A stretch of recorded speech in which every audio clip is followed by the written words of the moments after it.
आज का बाइबल का वचन यशायाह का ग्रंथ अध्याय 42 वचन 1 से 7 और आज का सुसमाचार सन यूहन्ना के अनुसार अध्याय 12 वचन 1 से 11। यशायाह का ग्रंथ अध्याय 42 वचन 1 से 7। यह मेरा सेवक है, मैं इसे संभालता हूँ, मैंने इसे चुना है, मैं इस पर अत्यंत प्रसन्न हूँ। मैंने इसे अपना आत्मा प्रदान किया है जिससे वह राष्ट्रों में धार्मिकता का प्रचार करे। यह न तो चिल्लाएगा और न शोर मचाएगा, बाजारों में कोई भी इसकी आवाज़ नहीं सुनेगा। यह न तो कुचला हुआ सरकंडा ही तोड़ेगा और न धुआती हुई बत्ती ही बुझाएगा।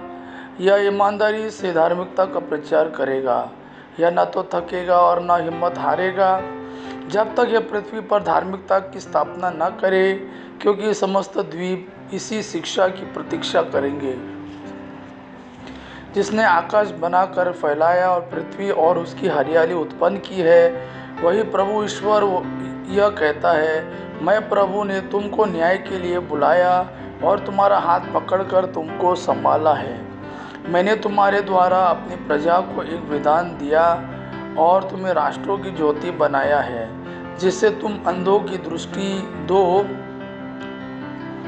बंदियों को मुक्त करो और अंधकार में रहने वालों को ज्योति प्रदान करो। आज का सुसमाचार सन यूहन्ना के अनुसार अध्याय 12 वचन 1 से 11। पास्का के 6 दिन पहले ईसा बेथानिया आए। वहाँ लाजरुस रहता था, जिसे उन्होंने मृतकों में से पुनर्जीवित किया था। लोगों ने वहाँ ईसा के सम्मान में एक भोज का आयोजन किया। मर्ता परोसती थी और ईसा के साथ भोजन करने वालों में लाजरुस भी था।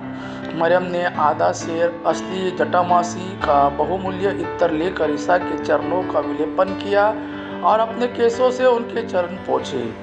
इत्र की सुगंध से सारा घर महक उठा। इस पर ईसा का एक शिष्य यूदास इस्करियोती, जो उनके साथ विश्वासघात करने वाला था, यह बोला, 300 दिनार में बेचकर इस इत्र की कीमत गरीबों में क्यों नहीं बांटी गई। उसने यह इसलिए नहीं कहा कि उसे गरीबों की चिंता थी, बल्कि इसलिए कि वह चोर था। उसके पास थैली रहती थी और उसमें जो डाला जाता था वह उससे निकाल लेता था।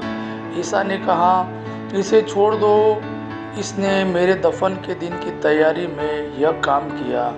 गरीब तो बराबर तुम्हारे साथ रहेंगे, किंतु मैं हमेशा तुम्हारे साथ नहीं रहूँगा। बहुत से यहूदियों को पता चला कि ईसा वहाँ है। वे ईसा के कारण ही नहीं, बल्कि उस लाजरुस को भी देखना आए जिसे ईसा ने मृतकों में से पुनर्जीवित किया था।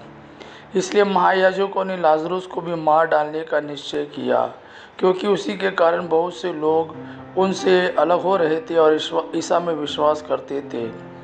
यह प्रभु का वाणी है। प्रभु को धन्यवाद। आबा पिता की महिमा और पुत्र यीशु का प्रेम आप पर सदा सर्वदा बना रहे। आमेन।